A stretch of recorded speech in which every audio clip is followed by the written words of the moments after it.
Hi, welcome back to All Things Home Care. It's time for Ask Dana. Whether you're considering a home care service agency or a home health aide, you might ask these questions about services. Will you receive a written care plan before the services begin?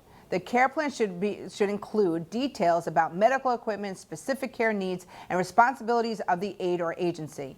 It should also contain input from the doctor and be updated frequently. So the care plan is something that we call the Bible. So the aides will refer to the care plan for every specific need that is attributed to your individual loved one. It's very important that the family, the patient, and the caregiver, as well as the registered nurse, come together to make sure that that care plan is specific to the needs of the individual. And it is sent over and signed off on by their physician, usually every 6 months. What resources does the agency provide for financial assistance? If needed, for instance, is there a payment plan available?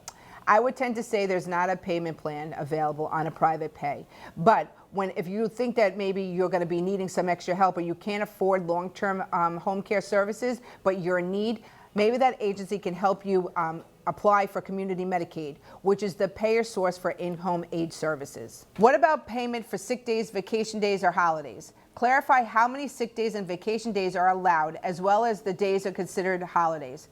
That is something that every agency is a little different on. So I would definitely, upon intake and having that conversation before you engage the agency for services, ask about sick days for the worker that you're hiring. Ask if they get any vacations, and is there an extra charge on holidays and weekends, because sometimes they don't tell you that. Will you receive a list of rights and responsibilities on all parties involved? This is sometimes known as the Patient's Bill of Rights. That is a standard that should be given to you in your opening paperwork, and upon intake, that is something that is left behind so that you as the family and the consumer knows what your rights are as the individual patient. Do you need to identify a primary family caregiver? And if so, what's required of that person? Whenever you're signing up with an agency, we always ask, who's the family backup?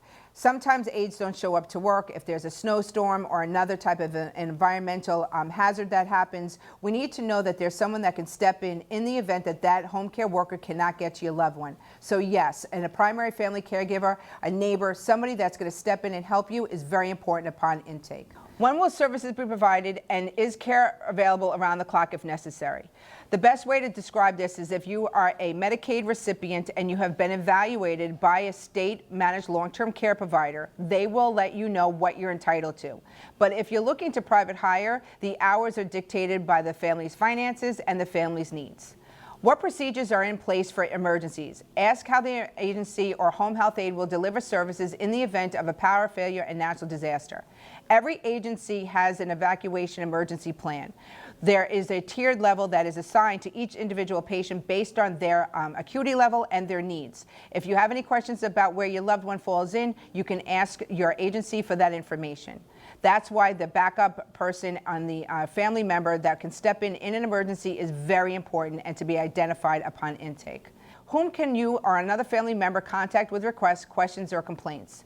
Generally speaking, every agency has its own system of being set up, but there is traditionally always a director of patient services who is the registered nurse in the office, and that would be, for me, the contact person for you to identify any issues or complaints or concerns that you may have about your loved ones. After you found a home care service provider, set up a plan to monitor and evaluate the situation. If you're concerned about the care services being provided, discuss the issue promptly with the agency or home health care aide. If necessary, involve your loved one's doctor. This something is very important to me because sometimes families don't think of an issue until it gets to the point of where it becomes a disaster. If you have a concern, if you have a question, the best thing to do is to talk it out with the agency so that it doesn't become a bigger problem than it has to be. Well, that's all the questions that we have for today. If you have any questions, comments, or maybe a show idea that you'd like to discuss, email me at info@allthingshomecare.org.